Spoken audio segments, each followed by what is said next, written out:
Hi, sixth graders, this is Mrs. Hebert, and we are doing lesson 16.4. We are going to be talking about dot plots and data distribution, so a different kind of representation.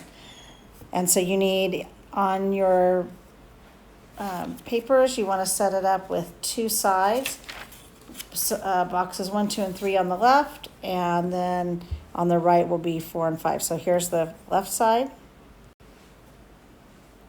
And here's the right side. And I mean, you may end up with 2 on the first and 3 on the second. It doesn't matter. However you set it up, as long as you have 5 wide boxes. Okay, in box number 1, you're going to write down a bunch of definitions. So the first one is a statistical question. So what is a statistical question? A statistical question is a question that has many different or variable answers. So it's something that can be answered in a lot of different ways. It doesn't have just one answer. Outliers are values that are much greater or much less than other values, and I'll show you what I mean by that. So they really kind of stand apart from the other values. A dot plot is a visual display in which data is represented by a dot above the number line, and dot plots show the frequency of each value. In dot plots, you have something called a peak. That is the value that is greater than its neighbors, left and right. Then you have a cluster. You can have a cluster, and that is where several data points lie in a small interval, where the dots are all kind of close together. That's called a cluster. Symmetry means, if you have symmetry on a dot plot, it means that you have about the same number of values on either side of the center or the peak, really. And so sometimes it doesn't have to be exact, but if you have about the same number of values on each side, you have symmetry. And then spread is the range of data. Okay, box number 2. We're just going to look at statistical versus non-statistical questions. Statistical means that more than one answer is possible, and non-statistical means you just have one answer. So for example, what was your test score would be a non-statistical question, because you got a score on your test and that's the answer you gave. But if I say, what were the test scores of students in our class, I'm going to get more than one answer, because kids are going to score different scores. And I might have duplicates of some answers, but I'm going to have a range of scores, most likely, unless everybody does really well or really poorly. So because we can have more than one answer, and the answer is going to be, it can change, that's a statistical question. A non-statistical question would be, how many letters are in your name? But a statistical question would be, how many letters are in each of our names, like in the class, okay? Because you would have more than one response. In box number 3, we're going to learn how to make a dot plot to display information. So you'll need to write this information down and then start the video again. Okay, at the top, we're going to call this the number of runs scored by a baseball team. And we have it divided into weeks. There are 19 weeks. And each week, a different number of runs were scored. So I won't read all those to you, but you can write those down. Just be very careful when you write them down. And then we're going to use that information, and we're going to use those values to make a number line. We have to include our least value and our greatest value. So in this case, you'll see that the least value is 0. It's right here. And the greatest value is 11, and it's right here. So I have a 0 and an 11. My range on my number line is 0 to 11. Okay, now I'm going to draw a dot above the number line for each value. And so to do that is I'm going to look and I'm going to start graphing. So week 1 had 1 run. So I'll score that there with a dot. Week 2 had 3 runs, so I'll put that above the 3. Week 3 had 1 run, so I go back and add another dot. Week 4 had 7 runs, so I'll put a dot above the 7. Week 5 had 2 runs. Week 6 had 0 runs. Week 7 had 11 runs. Week 8 had 2 runs. Week 9 had 2 runs. Week 10 had 3 runs. Week 11 had 1 run. Week 12 had 3 runs. I have to kind of go above here. I ran out of room. Week 13 had 4 runs. week 15 week 14 had 2 runs. Week 15 had 2 runs. Week 16 had 4 runs. Week 17 had 5 runs. Week 18 had 2 runs. And week 19 had 6 runs. Now, when you're drawing this, and you'll see on the final copy where I wrote with a regular pen, you want to keep your dots, try to keep them lined up so like you have your first row of dots even, second row of dots, and so on. So basically what I do is how many games I can use this. It's a visual representation, and I can see that in most of the games they scored 2 runs. In the majority of the games they scored 2 runs.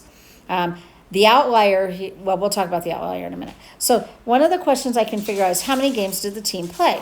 Now, if I didn't have, I can see that they, they had 19 weeks. So, but if I didn't know that, I could count the dots, and I would just count all of them, and I'll change my color so you can see that. I'll make it a little bit bigger or highlight it maybe.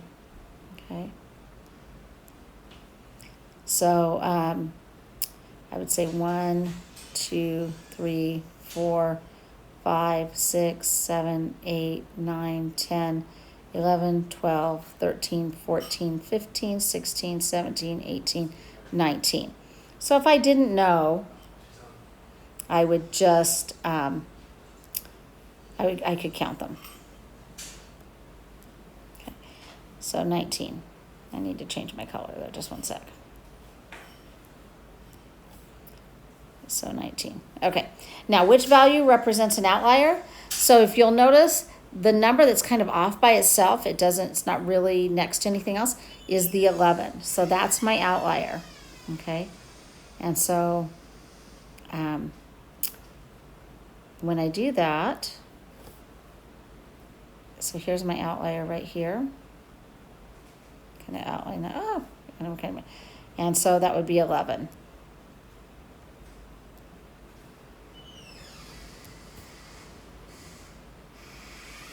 Okay. Now, how many games did the team score 2 runs or less? So I would just look and I would say, okay, well, where, I'm going to look at 2 or less. So here, and I'm going to count those games because it could include 2. So 1, 2, 3, 4, 5, 6, 7, 8, 9, and 10. All right. And so,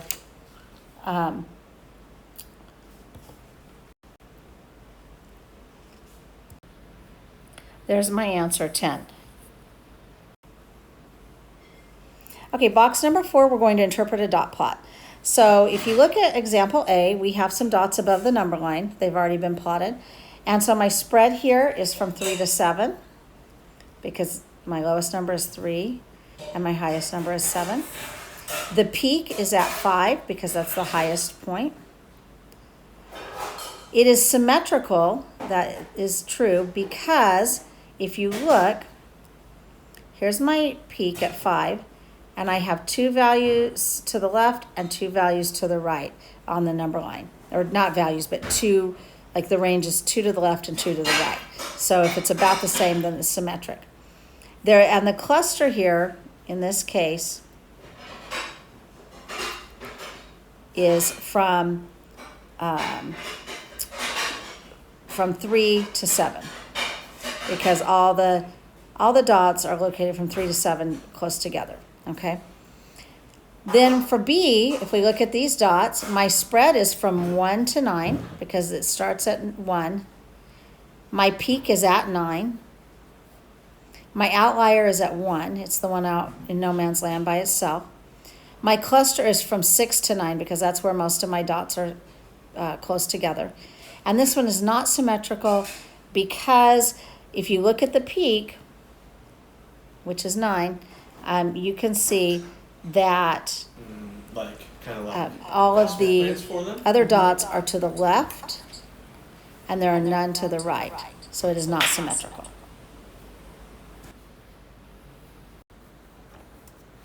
Okay, in box number 5, we're going to find some measures from the dot plot. So we're going to use the number of runs scored by a baseball team in each game. and we plotted those number of runs above the number line in a dot plot. And so I made a mistake here. I'm going to fix it.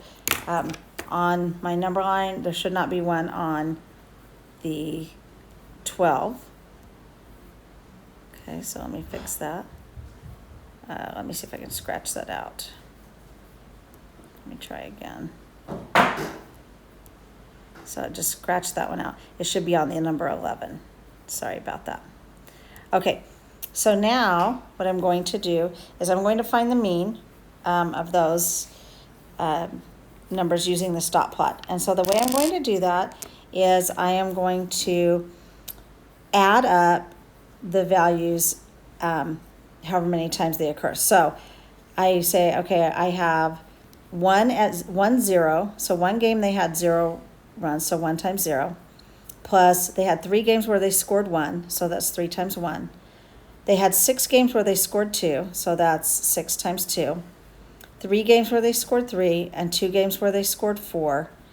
1 game where they scored 5, 1 game where they scored 6, 1 game where they scored 7, which I have to add that dot there above the 7, and 1 game where they scored 11, okay, which I know it's not very clear on here. So now what I do is I multiply those numbers and add them together. So 1 times 0 is 0, plus 3 times 1 is 3, plus 6 times 2 is 12, plus 3 times 3 is 9, plus 2 times 4 is 8, plus 1 times 5 is 5, plus 1 times 6 is 6, plus 1 times 7 is 7, plus 1 times 11 is 11. When I add those up, I get 61. To find the mean, I take 61 and I divide it by the number of values, which in this case is 9, and I get 6.78, or if I round, that's rounded to the nearest hundredth, or 6.8 if I'm rounding to the nearest tenth, depending on what kind of, how detailed I need to get for my information. So that's the mean. Now, to find the median, I'm going to count dots, and I'm going to go from left to right, top to bottom, okay? And ignore that one above the 12, because remember, it's not really supposed to be there. So I'm going to start at 0 and 11, okay? I'm going to count towards the center until I get to either the last dot that stands by itself or the last 2 dots, okay? So I'm going to count here. I'm going to go 1, and I'm just going to underline here at 0 and 11. And then I have to go top to bottom, so I'm going to go here and here at 7. And then here, it's kind of hard to do this, and here, and here and here. And I go back up to the top, and the top here, and the top here, and I work my way down into the center. It's kind of hard to see. And what I'm left with is this one right here by itself, 2. And so that's my median. My median is 2. Now, if I had two dots left, you know, and they were if I had 2 dots left in the center, then you would find the mean of the 2 values. Okay, so for the range, to do the range, remember, I'm just going to take the greatest value, which is 11. I'm going to subtract the least value, which is 0. So my range is 11, my range of games. Okay. Now remember that outliers can affect the mean and median. You can find the mean and median without the outlier to see how it compares to determine which measure is best for whatever kind of question you're trying to answer. And so you may see some of that in some examples. But for now, just know that the outlier, we know that it can affect the average and the median because it's usually a number that's much bigger or much smaller. So sometimes you throw that outlier out, and see which measure, either the mean or the median, which one is going to give you a better, a typical like representation of what you're looking for.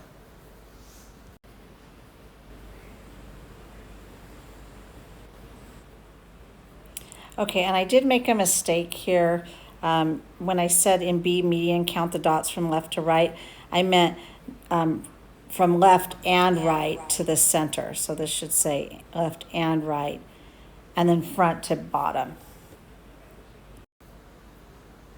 Okay, so this is what your box is, this is what it should look like, okay, on the first side. And you can see it's a little neater here. And this is what it should look like on the other side. The only thing is I made a couple of mistakes, so we have to fix those. And one is up here, let me see, in number 5, box number 5.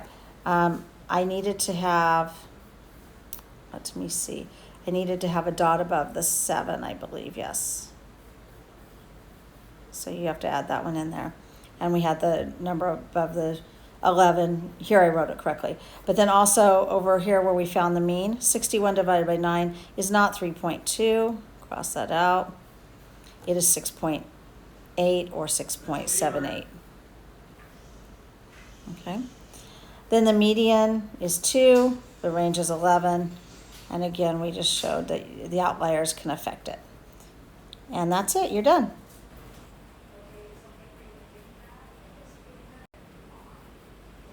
I also meant to tell you, or make sure that on this final copy here on the median for B in 5B, it should say left and right, just like we corrected it in the box.